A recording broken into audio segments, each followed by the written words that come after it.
Pour donner une illustration très courageuse à l'irrationnel justement de cette haine contre l'Occident.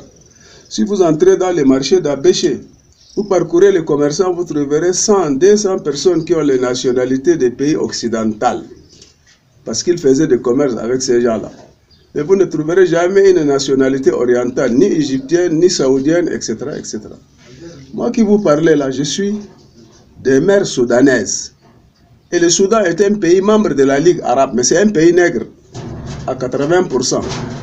Et ma mère me racontait qu'un Soudanais qui s'en va travailler en Arabie Saoudite ou dans les pays du Golfe ne pouvait pas prendre épouse chez eux, parce qu'il est nègre, même si le Soudan est membre de la Ligue arabe. Voilà encore un des défauts de nos intellectuels qui critiquent sans équilibre l'Occident, sans impliquer l'Orient.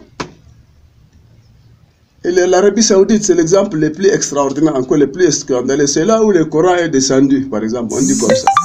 Mais en Arabie Saoudite, un nègre ne pouvait jamais épouser une Saoudienne, même de la classe la plus basse. Personne pendant les conférences islamiques ou les conférences internationales n'osait dire ce que je suis en train de dire. Ou bien vous serez menacé, comme Salman Rushdie là. C'est ça chez nous, l'omerta. Omerta. On ne vous laisse pas dire la vérité équilibrée.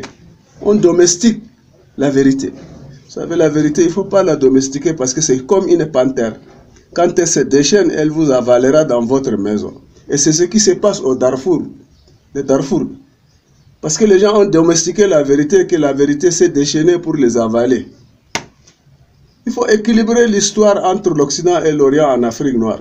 Je crois que c'était ça là, une des grandes raisons pour pouvoir vraiment être soi-même et vivre en paix avec tout le monde. Par exemple, nous au Tchad, on peut très bien jouer le rôle d'orienter, d'occidentaliser l'Orient et puis d'orientaliser l'Occident. On peut jouer ce rôle-là. Parce que nous ne sommes ni des Bédouins, ni des Gaulois. On vous dit que vous êtes Gaulois, c'est vrai, je suis Gaulois. Mais quand même, en Occident, on peut épouser une femme blanche, par exemple, aux États-Unis. Moi, j'ai vécu en Europe. C'est extraordinaire. On peut très facilement épouser leur femme. Mais jamais en Orient, vous ne pouvez pas. Vous ne le pourrez pas. Je le dis très clairement à tous nos intellectuels et nos bien-pensants de ne pas faire de l'omerta. Comme on poursuit Salman Rushdie là. Chez nous, là, ça ne peut pas se faire.